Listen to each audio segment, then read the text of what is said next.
Okay, looking along the arch, I lean the burr a little bit lingually. I start in the mesial side, and I'm going to just follow the central groove.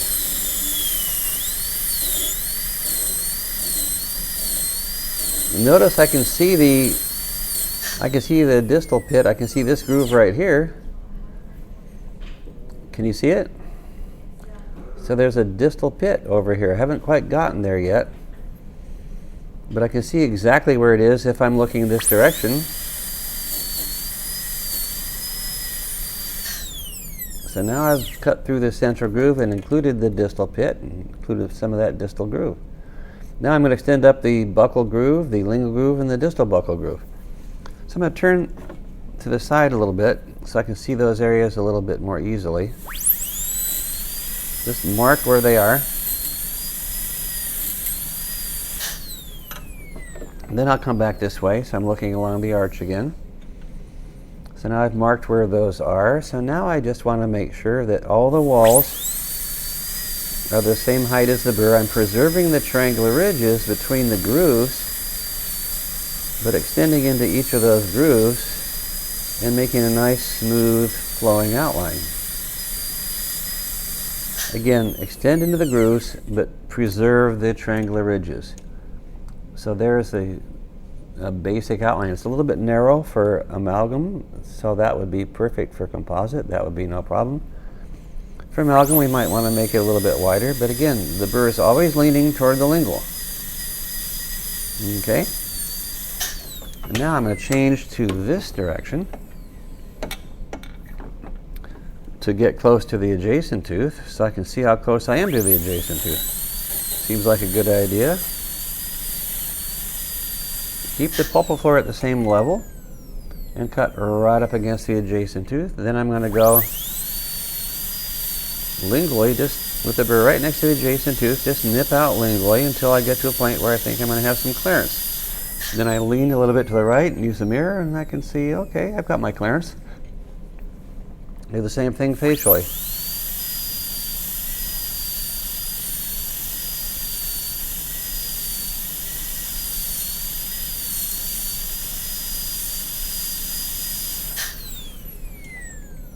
Okay, I have to go farther.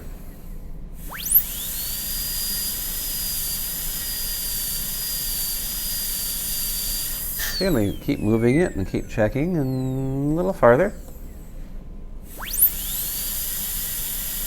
So again, take your time, make sure you have the margin exactly where you want it.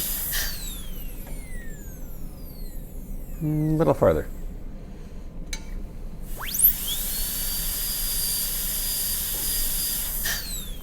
And when you have the margins facial-lingually where you want them, then cut straight in. Now if I'm going to do an amalgam, I'll adjust it until it's 90 degrees. And I make sure I get a nice long wall inward. So from the margin inward at a 90-degree angle and long enough so it's beyond where I want to put the axial wall later. Now we're getting pretty close.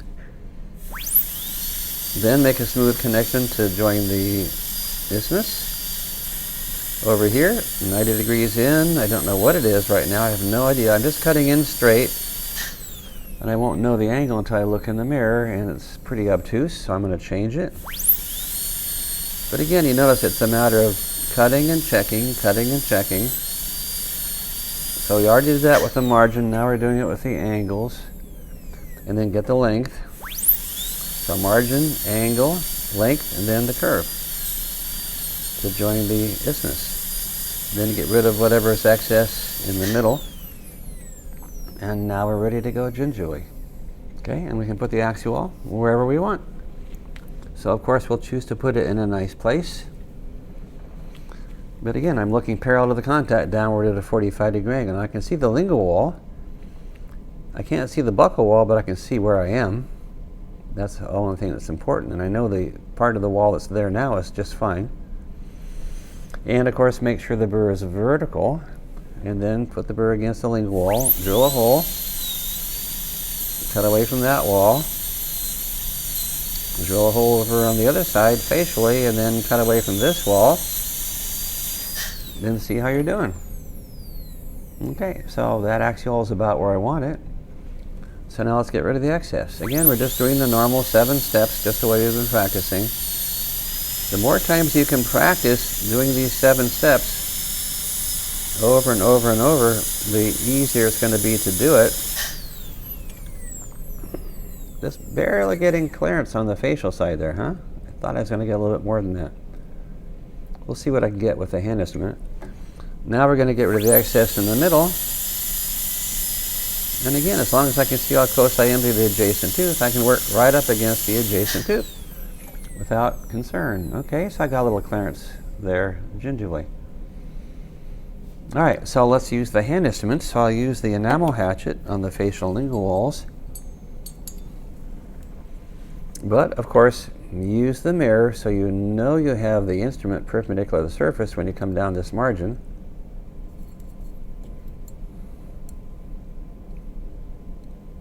So you align the instrument in the mirror and then use the instrument looking down the wall.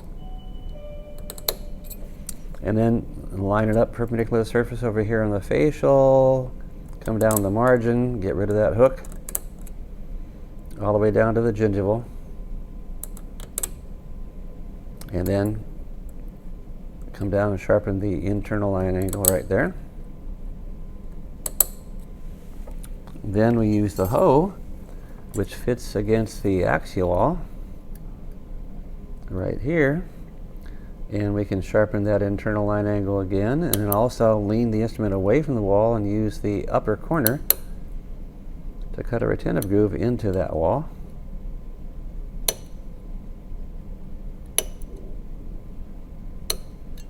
Same thing on the buccal side.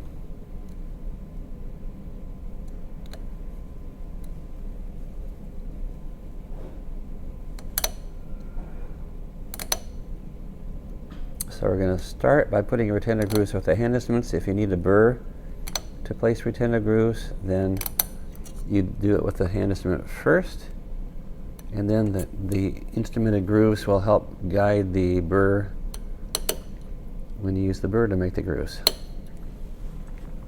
Okay, and then we're going to use the mesial gingival margin trimmer to bevel the axial pulpal line angle.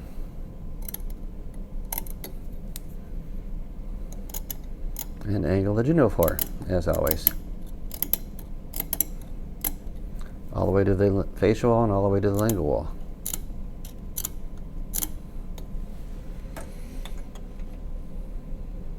Okay, so that's about it.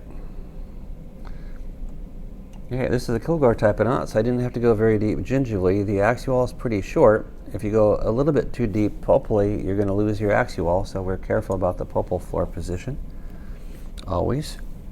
But anyway, this is what I'd like you to do. But I'm going to have you do it on 19. Now, I already did 19 over here. So you can look at this and see what that's like. So I want you to do 19 MO, just like this, and then after that, do 29 MO. Okay, I'll write that on the board.